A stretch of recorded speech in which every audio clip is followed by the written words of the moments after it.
할렐루야. 주님과 함께, 여러분과 함께 오늘 또 하루를 함께 할 수 있어서 행복합니다. 주님의 이름으로 여러분을 사랑합니다. 그리고 여러분 모두를 주님의 이름으로 축복합니다.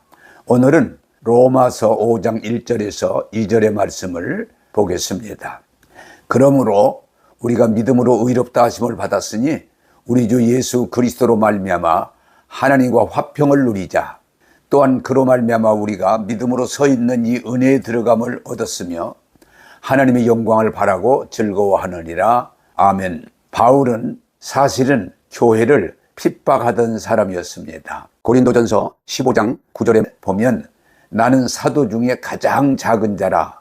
나는 하나님의 교회를 박해하였으므로 사도라 칭함받기를 감당하지 못할 자니라고 본인이 고백하고 있습니다. 사울은 돌아다니면서 교회를 크게 파괴하고 집집마다 들어가 남자와 여자를 끌어다가 넘겨주었고 특별히 스데반 죽이는데 앞장섰습니다. 증인이 되었습니다.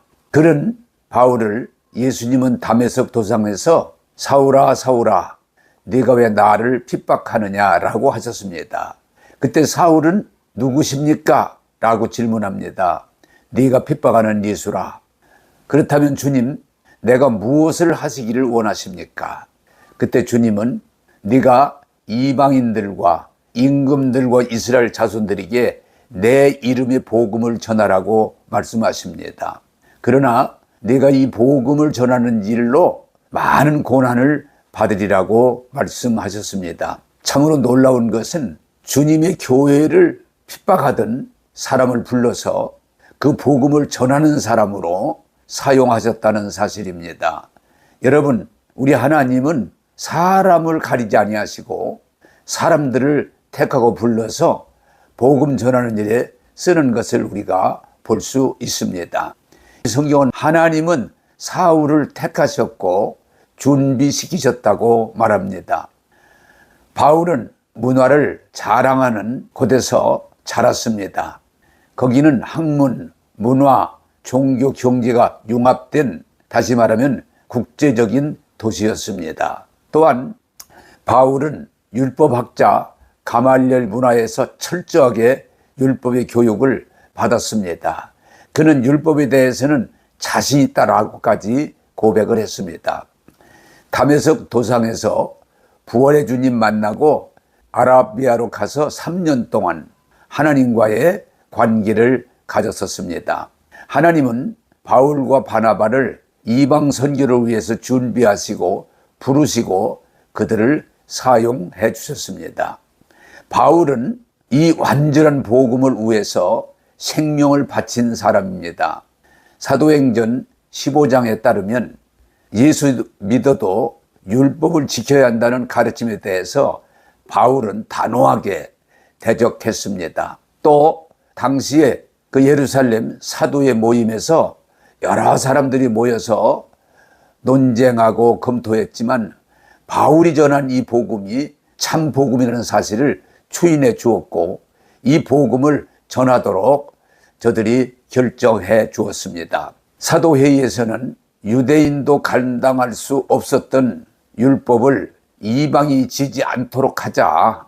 그래서 바울은 또 사도회의는 오직 이 예수 믿는 구원의 복음을 전하지만 그 당시에 몇 가지만 주의하라고 권면했습니다. 당시에 사람들이 많이 문제가 됐던 우상의 제물과 그 신전에서 음행과 목매 죽인 것 그리고 피를 멀리하라고 말하고 있습니다. 이것은 율법으로 하지 말라가 아니고 신앙생활을 하기 위해서 이런 것들은 주의하라고 하는 것입니다. 여러분, 당시에 유대교, 율법주의 사람들에게 완전히 둘러싸여 있지만 그런 일로 흔들리지 않고 십자가와 부활의 복음을 담대히 전했습니다. 그것이 오늘 우리 기독교 복음이 핵심이 되고 중심이 되고 기초가 되었습니다.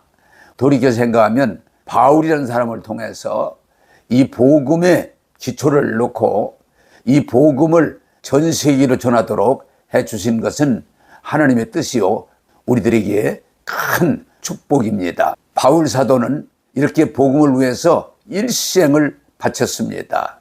그리고 그는 마지막에 승리의 노래를 불렀습니다. 그는 이제 자기의 죽을 날이 얼마 남지 않았다는 걸 알면서 이런 고백을 합니다. 나는 선한 싸움을 싸우고 나의 달려갈 길을 마치고 믿음을 지켰으니 이제 후로는 나를 위하여 의의 면류관이 예비되었으므로 주곧 의로우신 재판장이 그날에 내게 주실 것이며 내게만 아니라 주의 나타나심을 사모하는 모든 자에게 주신다고 말씀해 주셨습니다. 여러분, 바울은 오늘 말씀하고 있는 것처럼 믿음으로 의롭다 하심을 얻고 믿음으로 하나님의 아들, 딸이 되게 해주셨기 때문에 바울은 이제 하나님과 화평을 누리고 이 하나님의 복음을 인해서 하나님께 영광을 돌릴 수 있다고 말했습니다. 또한 이 복음으로 말미암아 바울은 하나님의 영광을 바라고 즐거워한다고 말했습니다.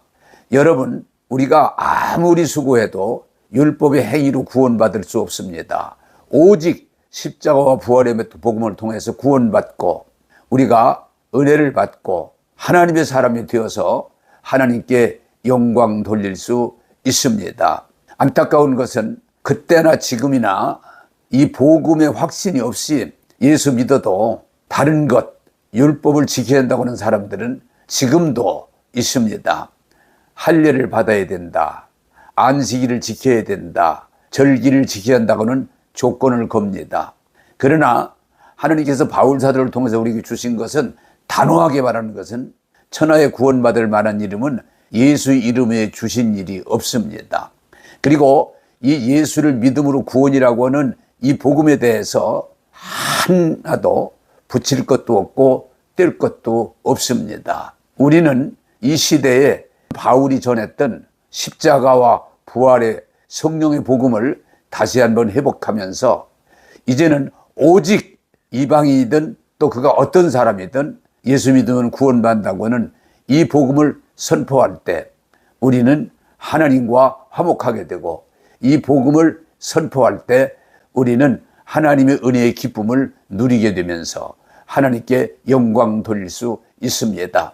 다시 한번 예루살렘 사도의 회의가 율법이 아니라 오직 복음으로 구원받을 수 있다고 하는 이 복음을 강조한 것처럼 오늘 우리 모두가 다시 바울의 복음으로 돌아가서 오직 예수를 믿음으로 구원받는다고는 이 복음을 선포할 때 하나님께 영광 돌리게 되고 교회가 다시 한번 부흥될 줄로 믿습니다. 기도하겠습니다. 하나님, 믿음으로 우리가 구원받고 믿음으로 하나님과 화평하게 되고 믿음으로 하나님이 두려움이 아니라 기쁨이요 감사가 넘치게 하시고 하나님께 영광 돌릴 수 있도록 하심을 감사합니다.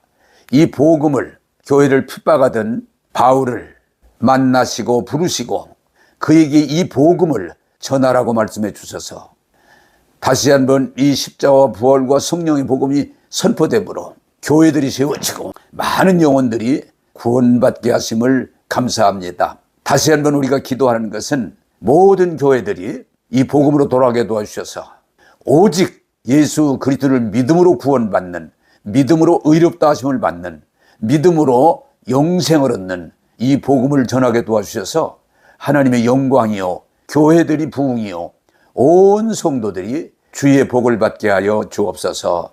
오늘도 은혜 주신 주님을 찬양하오며 예수님 이름으로 기도하옵나이다. 아멘.